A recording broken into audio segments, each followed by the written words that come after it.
What's up, guys? Stas here. Welcome back to another video. So we're going to focus on Palantir stock in this one, like you guys saw in the title, right? We're going to go over the charts, my thoughts, how it's looking like right now, heading into this 4-day trading week, which I'm sure you guys know today was Labor Day. The stock market was closed. And by the way, I hope you guys had a great Labor Day with your friends, your family. Hope you guys ate a bunch of food. You know, I sure did, guys. Holy crap. I probably ate a little bit too much. But yeah, jam-packed video. We're going to break down a bunch. And I want to talk about a Bank of America analyst that's very bullish here on Palantir stock. They wrote a note a couple of days ago that I want to focus on. So if y'all find value, hit that like button, make sure to subscribe, and don't forget to get up to 16 stocks from Moomoo, each up to $2,000, guys. Just use that link down below or simply go to stasserfest.com/Moomoo. Get your free money, guys. This deal is a no-brainer, and of course, it does help out the channel. That link does down below because it is an affiliate link, and well, without you helping out the channel, supporting the channel, this would not be possible. I appreciate you all as always. And with that being said, cheers.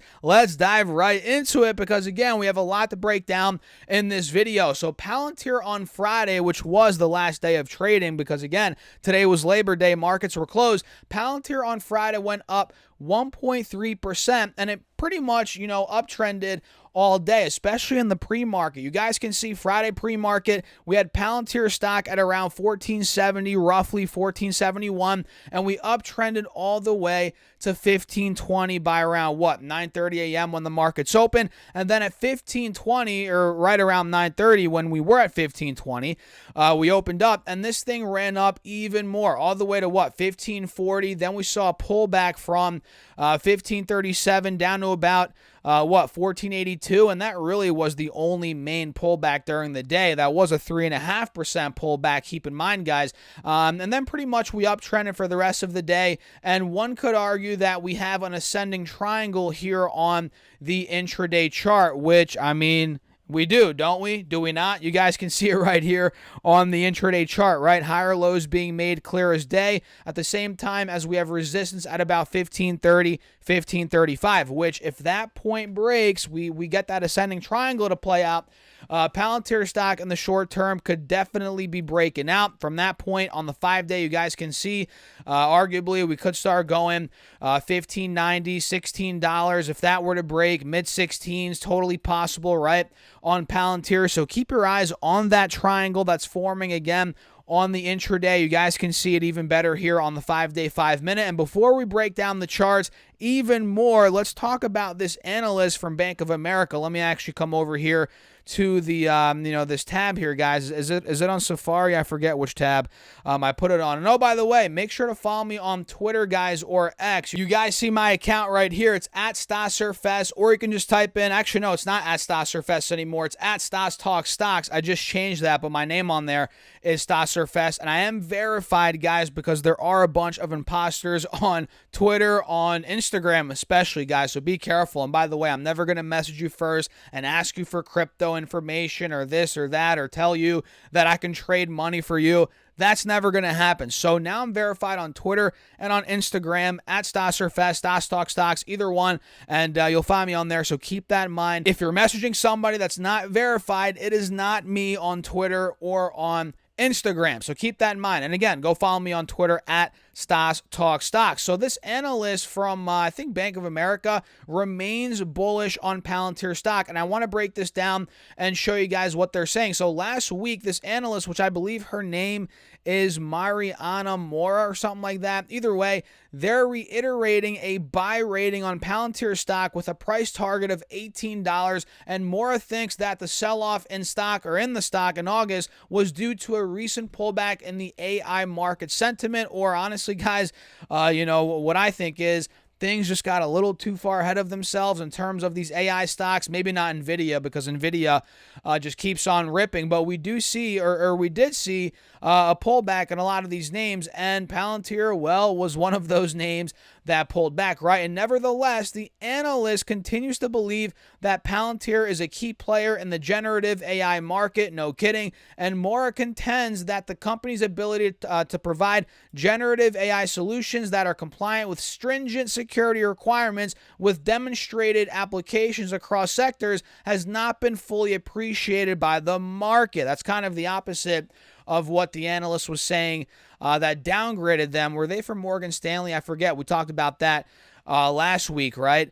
And they downgraded, saying that the AI opportunity for Palantir might not be as great as investors believe, or as much as, or as great as the stock's pricing in currently. So this woman here, Miss Mora, she has a way different outlook on Palantir, compared to that guy from Morgan Stanley. I forget that guy's name. Either way, the analyst here from Bank of America noted that Palantir is in a unique position due to its ability to implement secure and compliant generative AI for both commercial and government clients, no doubt. And interestingly, Mora sees two near-term catalysts that could drive the stock even higher. The analyst highlighted the 5-year 360 million euro UK or pound, what's that, pound? UK National Health Service NIH data procurement contract expected to be awarded by September 28th as the first catalyst. And secondly, the analyst noted that the company would become eligible to be an S&P 500 member if they report another profitable quarter in Q3 of 2023. You guys can see here on a GAAP basis, right? Moore believes that becoming an S&P 500 member would reduce the stock's volatility and attract more institutional investors, no doubt. And we've talked about this many times over the past couple of months. When a company becomes profitable, when they get, introduced to different indexes here, more money's coming in, more big money's coming in, because they want to see a company profitable before they even consider buying it, right? And that volatility comes down, no doubt. And aside from Mora, famous Cathie Wood is also optimistic about Palantir. We all know that at this point, yada, yada, yada. And this is the guy I was talking about last week, right? Keith Weiss, Morgan Stanley analyst, who downgraded Palantir stock to sell from hold last week, but increased the price target from $8 to $9, a whopping $1 increase. And Weiss argued that the near-term optimism about the company's AI product cycle and stock's elevated valuation create an unfavorable risk-reward profile, given that visibility to AIP monetization still remains low. So what do you guys think? That is one of these, we have two main catalysts coming up here. Again, S&P 500, which we all know about, and that NHS contract, which could be awarded by the end of this month. We'll see. We don't know the exact date, but by September 28th is, it's totally possible. So let's go back over here to Palantir stock. Let me show you guys here what's going on.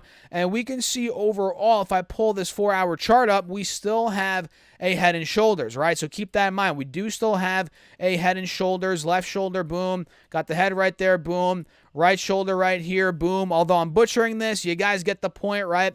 And as of now, we're still under 16 to 1650. That is a big spot for the bulls here. That is the main 180 SMA resistance here on the 4-hour chart. So let me actually set my alert there right now. I'll put one at 1650. Mark is at or above. Let me do that right now. And I'll put another one at $17. Let me do that. Create alert. Mark is at or above $17. So if we do start getting momentum above these points, right, we could start breaking out, towards $18, towards $20, and who knows where it's going to go from there. Of course, nothing's guaranteed. We don't know what's going to happen, but the charts right now are showing for a breakout, or pointing to a breakout anywhere above $17, in my opinion. What do you guys think? Let me know your thoughts in the comments. But remember, we still have the head and shoulders, and we're not breaking out quite yet. Keep that in mind. So let me know your thoughts in the comments. Hit that like button. Make sure to subscribe, and don't forget to get up to 16 stocks for Moomoo, each up to $2,000, guys. I'm telling you, this is the best promo right now by far. Just use that link down below, or simply go to stocksurfest.com/Moomoo. And depending on how much money you deposit, you can get a free share of either Tesla stock or Google, guaranteed. And with just a $100 deposit, you get 5 stocks, each up to $2,000 right off the bat, guys. I'm telling you, best promo right now. So get on it. Use that link down below, or go to stocksurfest.com/Moomoo. And with that being said, cheers. I'll see you guys later.